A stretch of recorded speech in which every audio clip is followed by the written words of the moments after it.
Chúng biết xua lúc nãy bác ôn cả đôi chia lúc cru nó không phê mình tìm mình chơi Arise từng ở kia phần đá chả à lo dân châu đó khai tham mây hơi dân hãy để trâu nâng ngày chăng ngày tìm mùi tại mặt đòn chả hãy trâu nâng mấy riêng tham mây hơi dân tiệt chả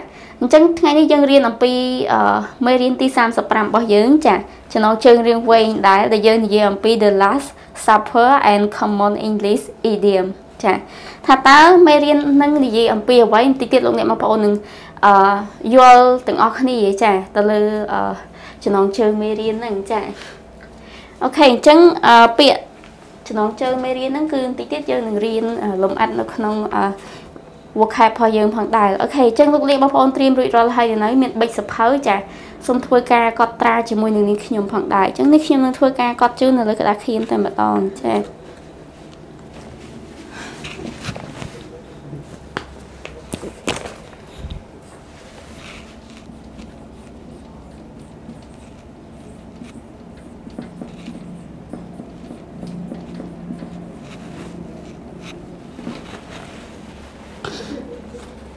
chẳng đôi chỉ miên tập răng bịa chàng ok chả chẳng bịa tìm mùi bao giờ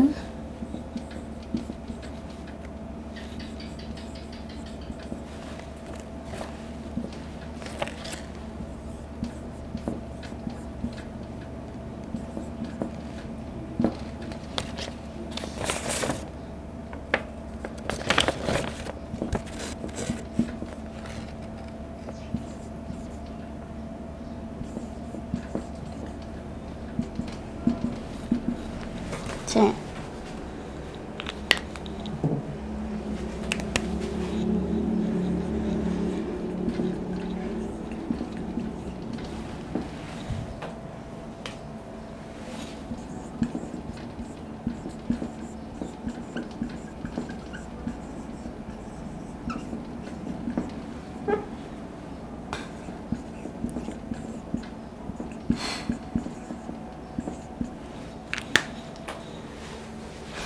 ok chàng chẳng xong thôi ca cọt chối chàng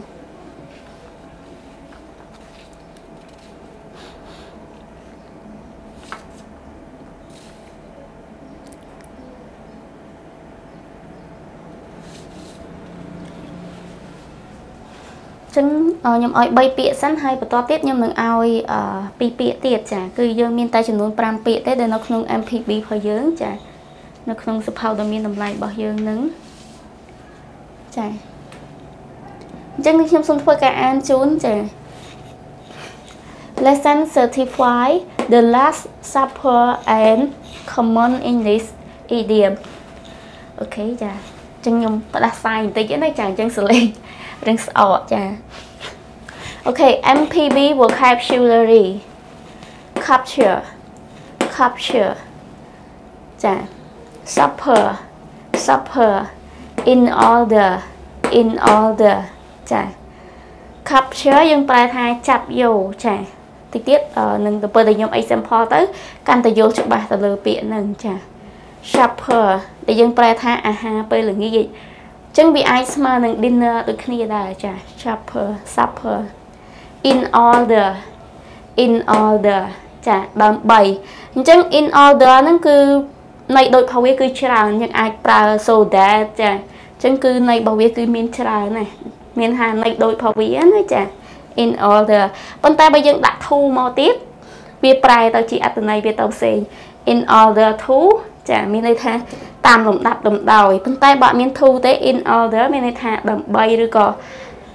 miên đây tha tôi dân thôi ai mùi chắc là bay từ tụi ban là tập phò lại chẳng nữa này chà in order chà ok chẳng đi xem xong thôi cả em chung đẳng tiết chà MPB vocabulary capture supper in order ok chẳng ở lúc này mà bọn án chà 1 2 3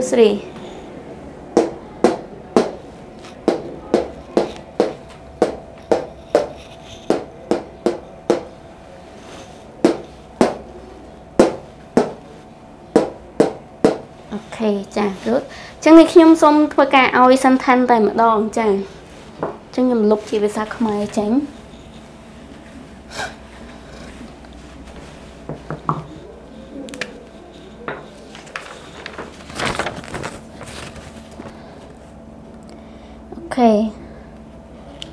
Chẳng đặt thá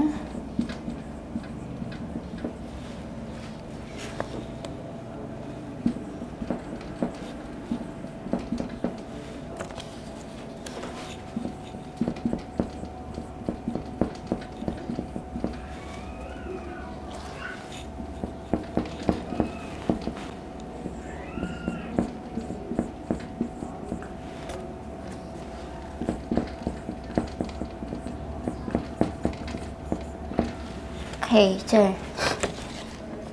chẳng chỗ đó biết chả shopper oh sorry chả ôi xâm thanh cho lòng chẳng đâu bị mình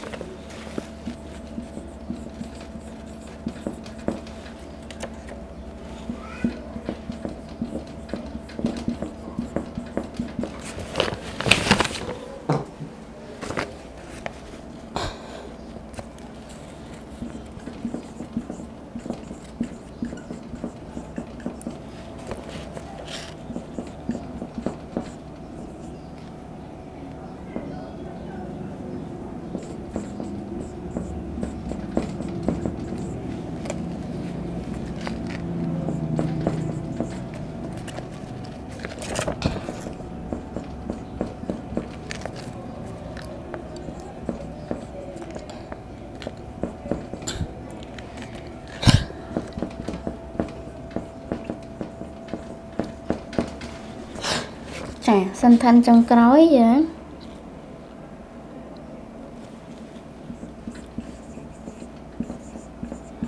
the boy studied hard in order to get a good job.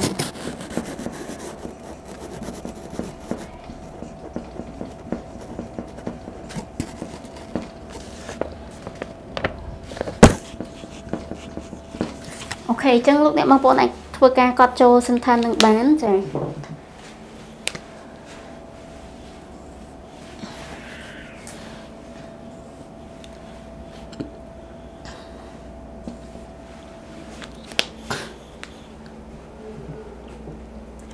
Chẳng bộ tập bị dương bán riêng biệt nó không MPB phó dương hái dương đừng trô tự đó kho copy chà. Bộ tập bị kho copy dương trô tự đó sạch rương phó dương phong tài chà.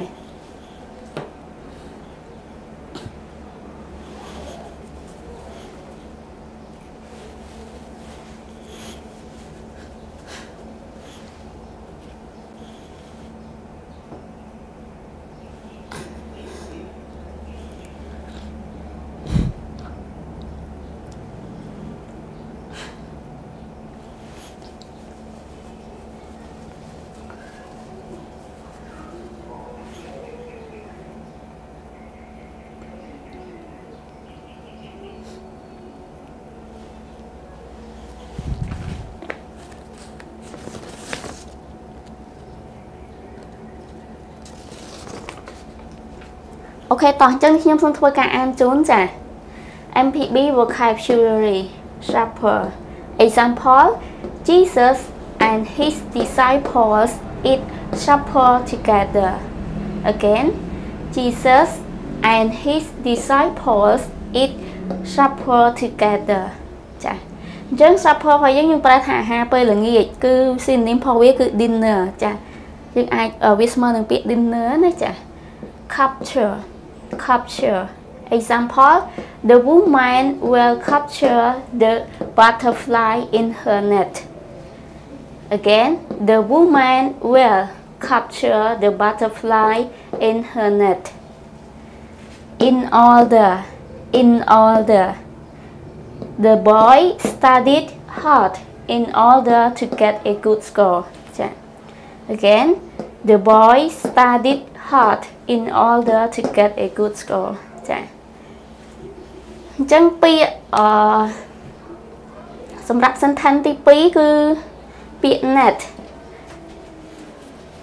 Nhưng anh prai sầm nanh của ban môn của ban chàng chàng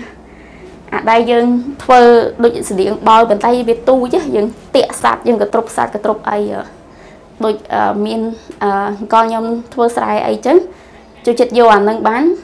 thua đòn về chứ hái dương vô bia màu cái trục ấy chẳng á trả cái hàng net chả ok chẳng được nhom xong ăn mà đòn tiết hay nhom bỏ prai tại mà đòn chả example Jesus and his disciples eat supper together chả Giêsu hay nâng sa rồi có sao việc bỏ on nâng chả ban chả bỏ được thộp ha bởi là nghĩ từng óc này chả Giêsu hay his disciples nâng chả sa rồi bỏ on chả rồi có sa rồi bỏ tròn nâng cứ nhằm ha bởi là nghĩ từng óc này chả chẳng vì đôi nên cho nó chơi bao giờ nè capture the woman will capture the butterfly in her net capture để dân trai thả chập bàn chân stray mình nè nâng chập bàn mây ẩm bao đôi sầm nanh rồi còn mông bỏ niên nừng cứ đôi niên prao sầm nanh rồi còn mông bỏ niên hạt đôi nhom vô prap mấy nhá nó mây bảo ho dân tao có trục gì chứ nó chân đôi sự điên nâng sự anh rồi còn môn ấy chẳng á chàng bàn tay việc thông hay việc tôi sầm rạp dân cái trục mềm ba cái trục sắt tôi bàn chàng in order example the boy studied hard in order to get a good score chàng mình pro chàng ban chàng khất khom riêng chàng mình pro mà nè ban khất khom riêng đâm bấy của tôi bán quân tụ là ồ mình prom nè nó khát khom riêng nè tầm bấy tụi bán phần tụ là ỏ chẳng từ xa tại có tụi ban phần tụ là ó cứ từ xa tại có khát khom riêng nâng ảnh chẳng đi chia là tập phò còn chẳng nhâm chi chạy hai lục địa mà ôn cho bán chẳng đi xem xong bà to tới pi bịa tiệt lục tranh hái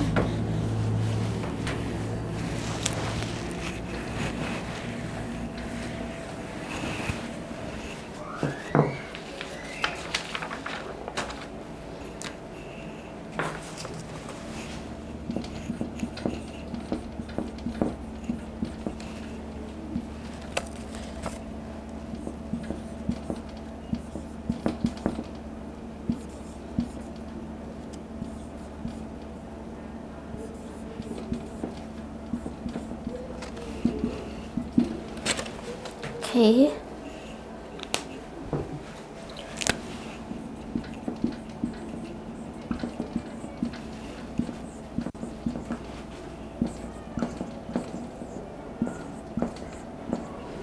Chàng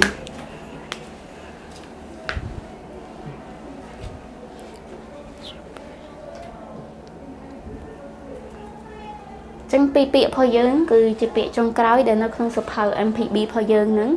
bây giờ mình chừng luôn tại pram bị đây đây bầu bạ chà bắt tập mà tiết dương người riêng làm pi kho công pi nó không mấy riêng tí sang sập pram phơi dương mặt này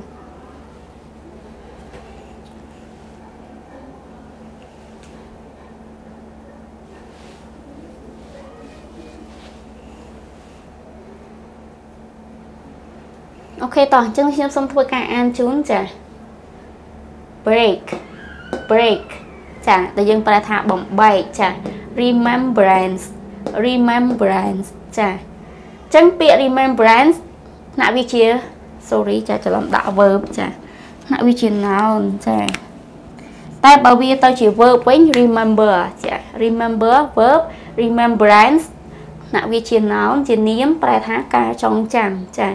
ok again break remembrance chà chân nhom thua cả ao chỉ sanh thanh tại mà đó chà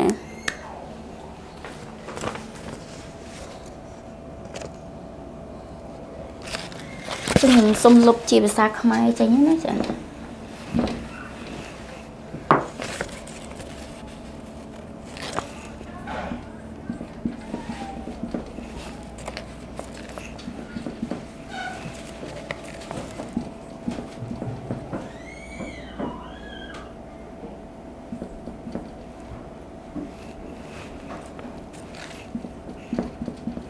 separate something into Okay, sorry.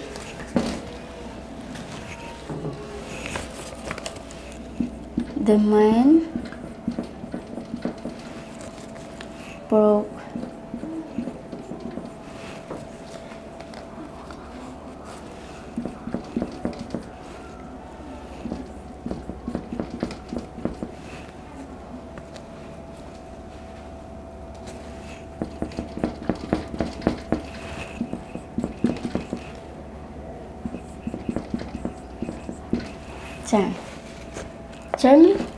remembrance example he smiled at the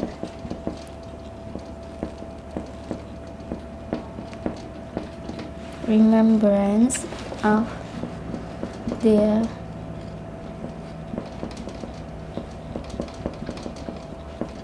first kiss. Okay, chân lúc này mình muốn thưa ca còn sân thân đang cho bán hay nhầm cúp bịa để dương vô màu bạc ca nắng tí tiết nhầm bỏ prai chún hay nhầm nâng an chún phong tài.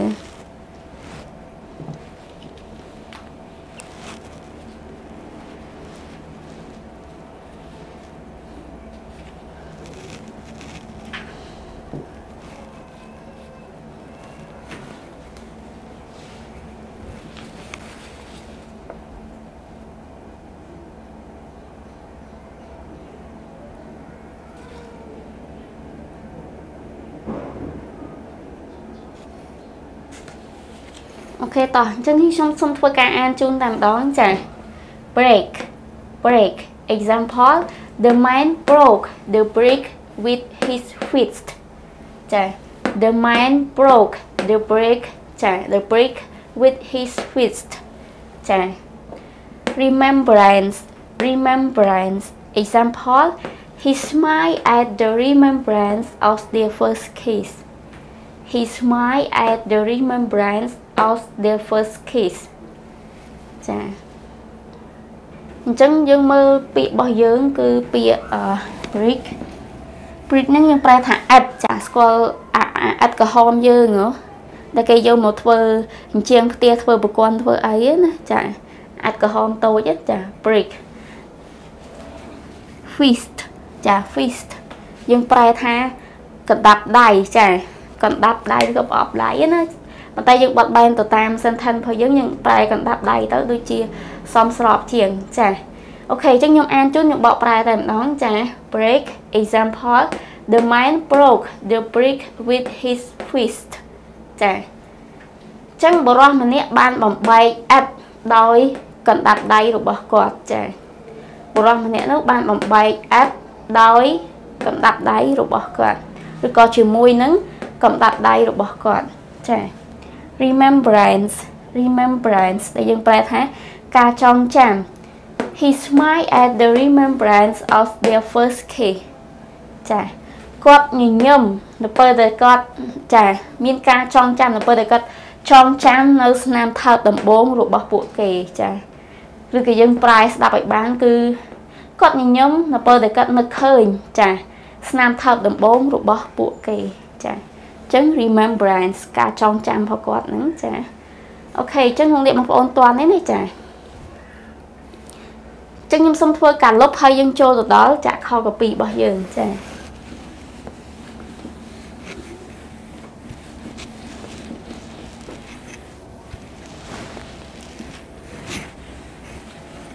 ta kho copy bao giờ ngày ní khi dân riêng làm pi ấy kia đá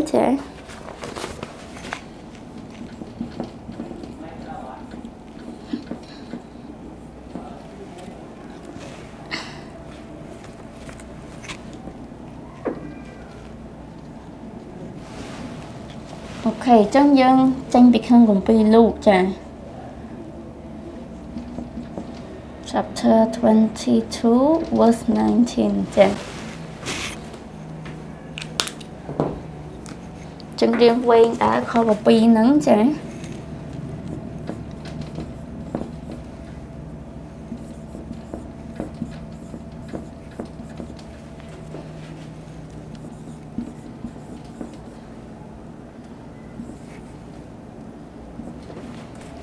kêu sang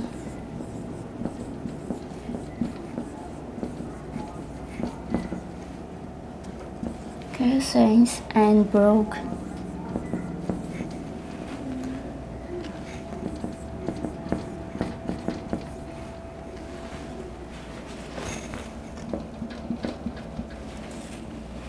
and gave it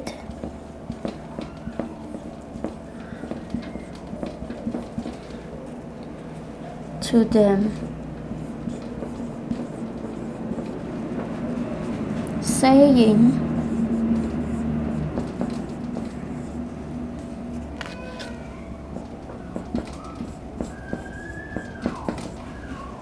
"This is my body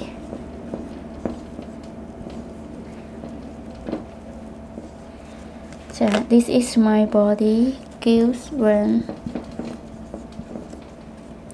for you."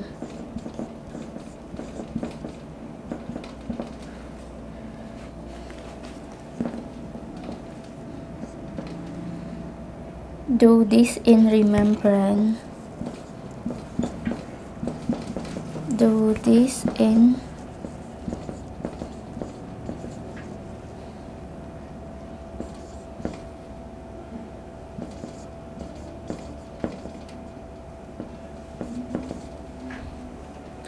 of me. Chà chân riêng quay một tí nữa chà.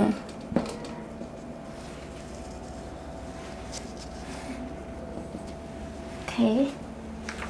Chân xung thua ca cọt chốt chà. Kho copy bỏ dưỡng chà.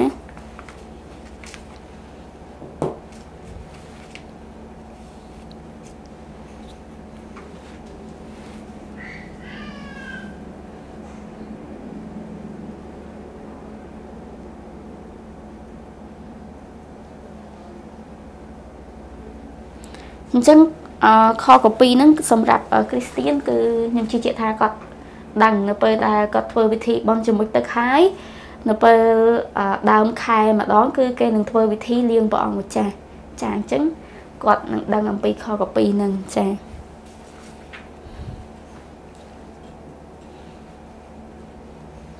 Ok chân nhâm xong thôi cả an chú trà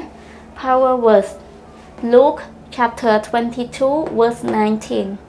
And he took bread, gave thanks, and broke it, and gave it to them, saying, "This is my body given for you. Do this in remembrance of me." Chà, đoạn tiếp chà. Luke chapter 22 verse 19.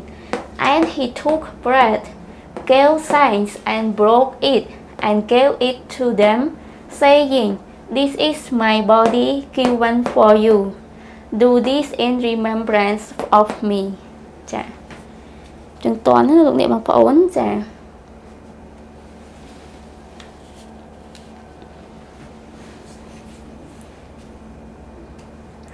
Chừng nhâm xong an đoạn tiết hay nhâm tôi cả an chi bạch khmer tại mặt đòn chà.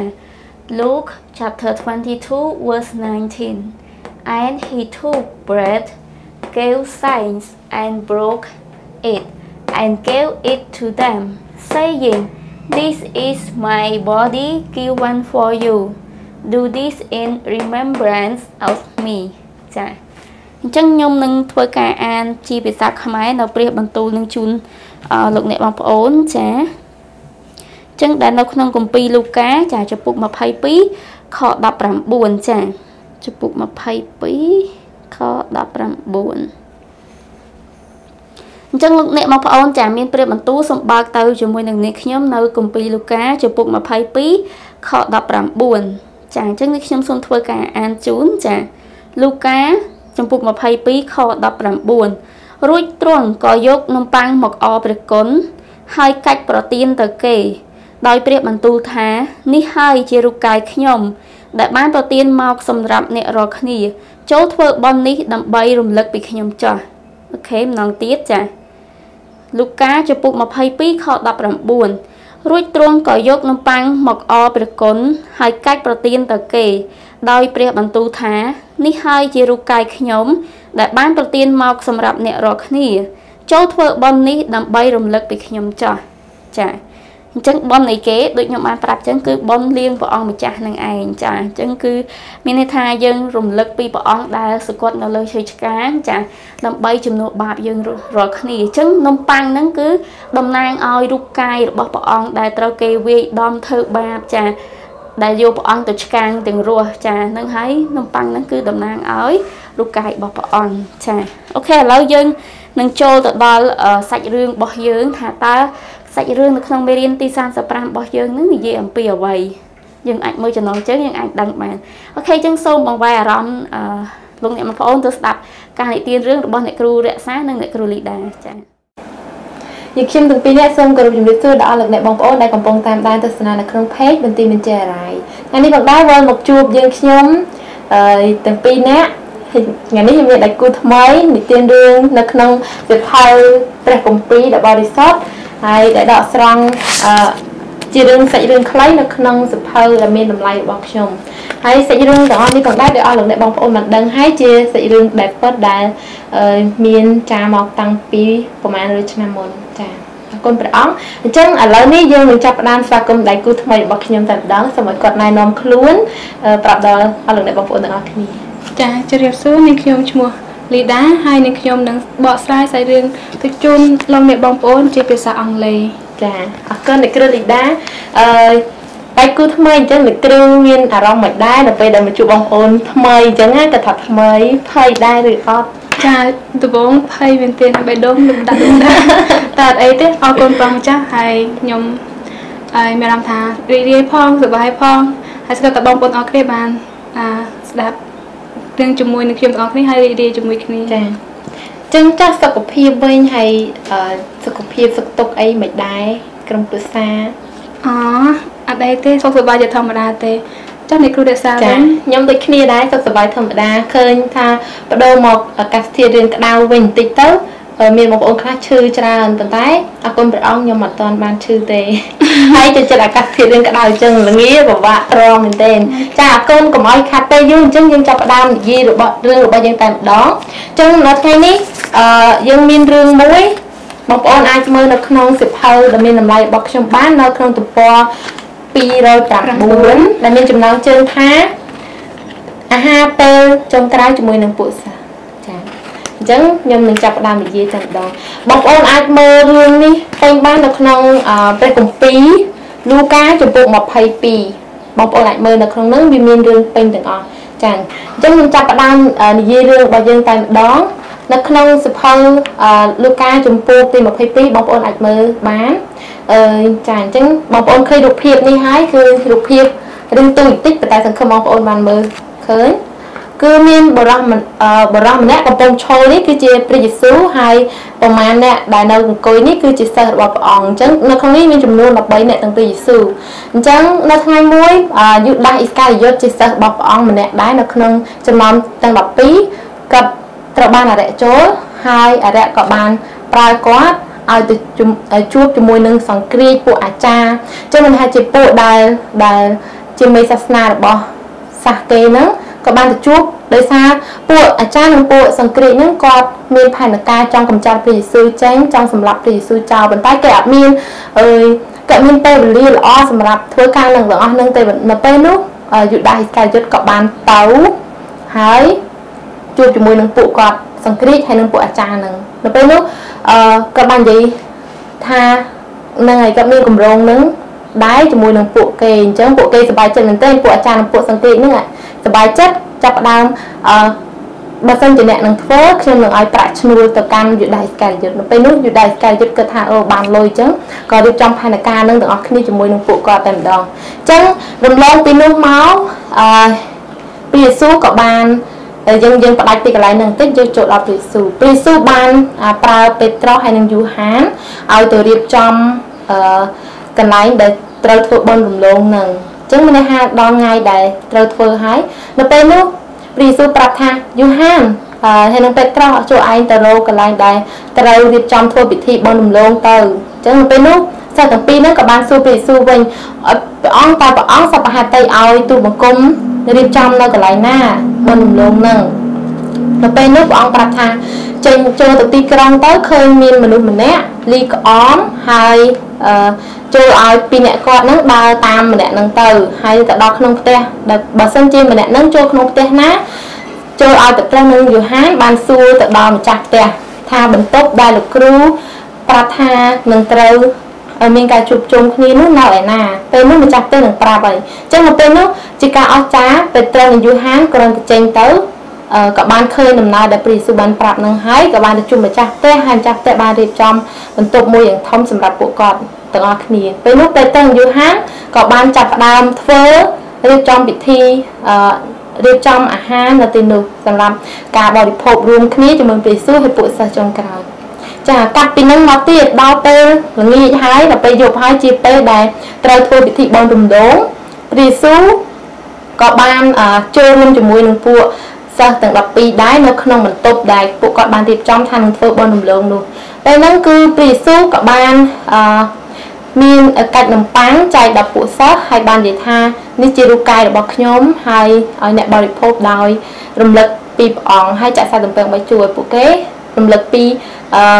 ឈាមជាព្រះលោហិតរបស់ព្រះអង្គដែលនឹងត្រូវសុគតអញ្ចឹងនេះគឺជាអាហារពេលចុងក្រោយដែលព្រះយេស៊ូវបានប្រាប់ដល់ពួកសិស្សហើយក៏ប្រាប់ថានៅក្នុងតុដែលយើងញ៉ាំអាហារជាមួយគ្នាទាំង12នាក់នេះគឺមានម្នាក់ដែលបញ្ជូនព្រះអង្គទៅឲ្យគេត្រូវធ្វើទុកអញ្ចឹងបងប្អូនតាក់ទាញមើលថាណាគេដែលនៅក្នុងចំណោមសិស្សព្រះអង្គ12នាក់ហ្នឹងដែលយើងបាននិយាយរឿងមិញជាម្នាក់ដែលបានបញ្ជូនព្រះយេស៊ូវទៅឲ្យគេធ្វើទោសនឹងអ្នកគ្រូតាក់គិតមើលជា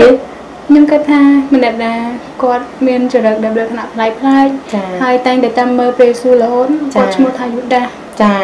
ម្នាក់នឹងឯងត្រូវហើយគឺយូដាសអ៊ីស្ការីយ៉ូតម្នាក់នឹងប៉ុន្តែនៅក្នុងពួកសិស្សទាំង11នាក់ហ្នឹងគាត់អាចបានដឹងអូយូដាសអ៊ីស្ការីយ៉ូតទេប៉ុន្តែក៏បានសួរគ្នាថាគេនឹងត្រូវបញ្ជូនលោកគ្រូយើងទៅឲ្យគេធ្វើទុកឲ្យគេធ្វើបាបព្រះយេស៊ូវហ្នឹងក៏មានតែគេដឹងអញ្ចឹងសាច់រឿងរបស់យើងសូមឆ្លះទៅនេះសិនបើសិនជាបងប្អូនចង់តាមដានបន្តទៀតចង់ដឹងសាច់រឿងបន្តទៀតសូមតាមដានជាមួយនឹងយើងថាតើនៅពេលដែលព្រះយេស៊ូវត្រូវបានគេមានផែនការឲ្យពួកសិស្សនឹងត្រូវសិស្សម្នាក់ហ្នឹងនឹងបញ្ជូនព្រះយេស៊ូវទៅយ៉ាងម៉េចអញ្ចឹងបងប្អូនសូមតាមដានជាមួយគ្នាឥឡូវនេះសូមបងប្អូនបានស្ដាប់រឿងជាភាសាអង់គ្លេសវិញម្ដងដោយអ្នកគ្រូលីដាចាសួស្ដីអ្នកនរគ្នាម្ដងទៀត Hello so nice to see you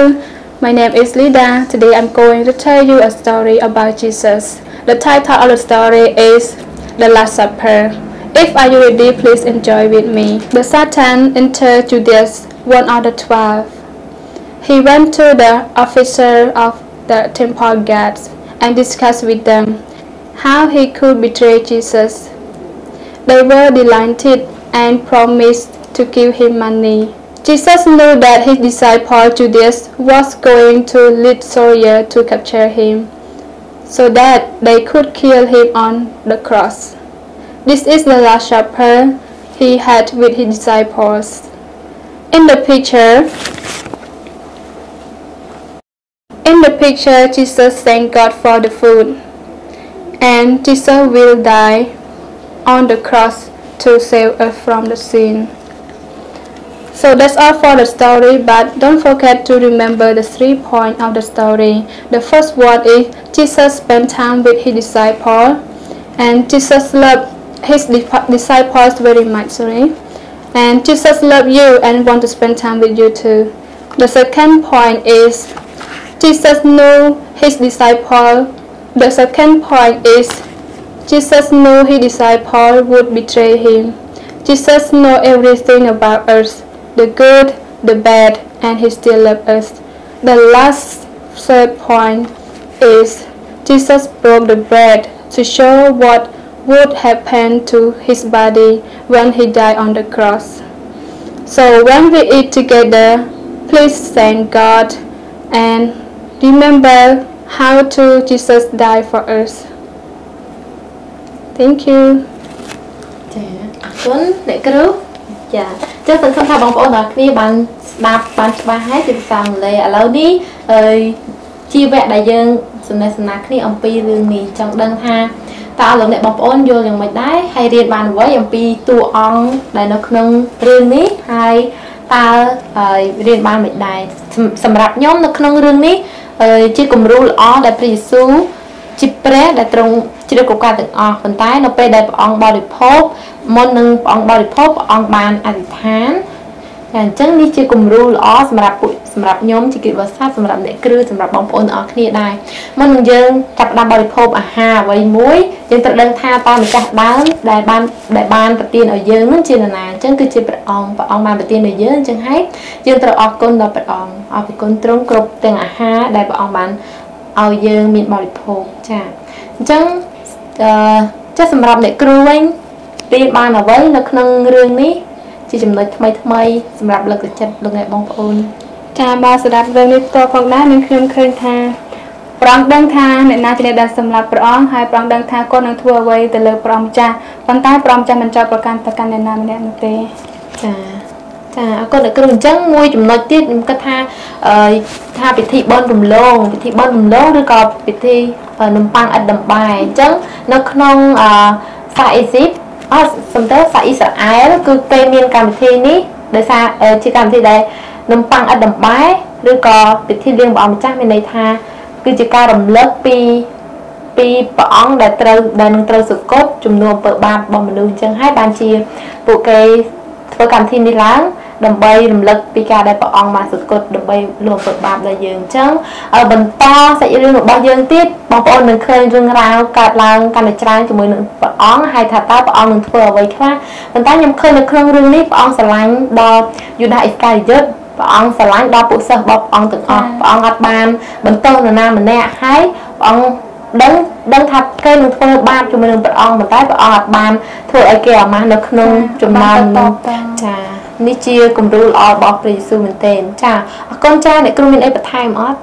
ចាដូចជាអត់មានអីទេចាអញ្ចឹងសង្ឃឹមថាបងប្អូនទាំងគ្នាបានយល់សាច់រឿងមួយនេះហើយបើសិនជាអត់សូវយល់ទេបងប្អូនអាចមើលនៅក្នុងព្រះគម្ពីរបាននៅក្នុងព្រះគម្ពីរលូកាចំពុក22បងប្អូនអាចមើលនៅក្នុងរឿងនេះមានពេញតែម្ដងចាអរគុណច្រើនបងប្អូនទាំងគ្នា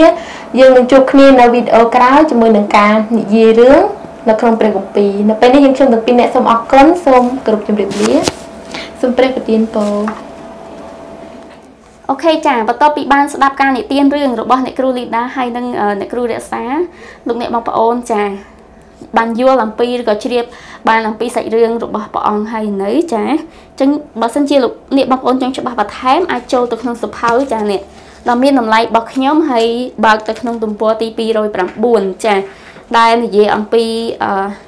អាហារចុងក្រោយរបស់ព្រះយេស៊ូវចាអញ្ចឹងគឺខ្ញុំធ្វើការសង្ខេបឬក៏និយាយត្រួសពីក្នុងសាច់រឿងនឹងមកវិញចាអញ្ចឹងព្រះយេស៊ូវចាព្រះអង្គគឺមានសាវករបស់ព្រះអង្គចាអញ្ចឹងយើងអាចមើលរូបភាពចាអ្នកសាវករបស់ព្រះអង្គគឺច្រើនមែនទែនចាយើងមើលរូបភាពដូចច្រើនណាចាអញ្ចឹងគឺព្រះអង្គជាថាមានសាវកម្នាក់ចារបស់ព្រះអង្គឈ្មោះយូដាសចានឹងនាំតាហ៊ានមកចាប់ព្រះអង្គអញ្ចឹងសាវកនឹងមានន័យថាក្បត់នឹងព្រះអង្គចាតរាយការប្រាប់តាហ៊ានឲ្យមកធ្វើការចាប់ព្រះអង្គអញ្ចឹងធម្មតាទេស្ដេចគឺអត់ចូលចិត្តព្រះអង្គទេដោយសារតែស្ដេចថាខ្លាចមានណាគេមានអំណាចជាងខ្លួនអញ្ចឹងណាអញ្ចឹងគឺ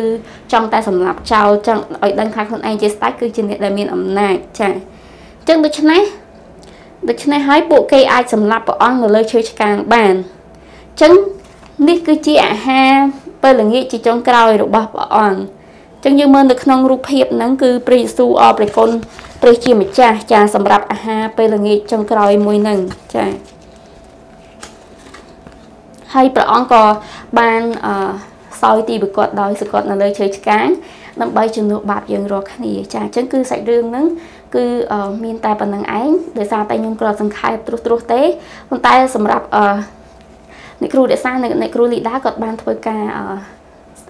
មានន័យថានិយាយលម្អិតពីសាច់រឿងនឹងមកហើយអញ្ចឹងសង្ឃឹមថាលោកអ្នកបងប្អូននឹងយល់អំពីសាច់រឿងនឹងផងដែរចាអញ្ចឹងមេរៀនទី35របស់យើងខ្ញុំសូមបញ្ចប់តែប៉ុណ្្នឹងហើយចាំជួបជាមួយនឹងខ្ញុំនៅថ្ងៃស្អែកយើងនឹងរៀនបន្តទៀតទៅលើ New English របស់យើងចាបន្ទាប់ពីយើងបានរៀនសាច់រឿងរៀនអំពី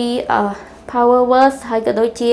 MPB vocabulary ហើយគឺយើងនឹងបន្តមេរៀនរបស់យើងតទៀតចាហើយសង្ឃឹមថាលោកអ្នកបងប្អូននឹងចាប់បានហើយយកទៅប្រើប្រាស់ដែលជាអត្ថប្រយោជន៍របស់លោកអ្នកបងប្អូនជាប្រចាំថ្ងៃផងដែរអញ្ចឹងខ្ញុំជឿជាក់ថាភាសាអង់គ្លេសនេះនឹងជួយលោកអ្នកបងប្អូនបានច្រើនអញ្ចឹងបើសិនជាពាក្យណាឬក៏កន្លែងណាដែលខ្ញុំបកប្រែឬក៏អានទៅវាអត់ព្រោះស្ដាប់ឬក៏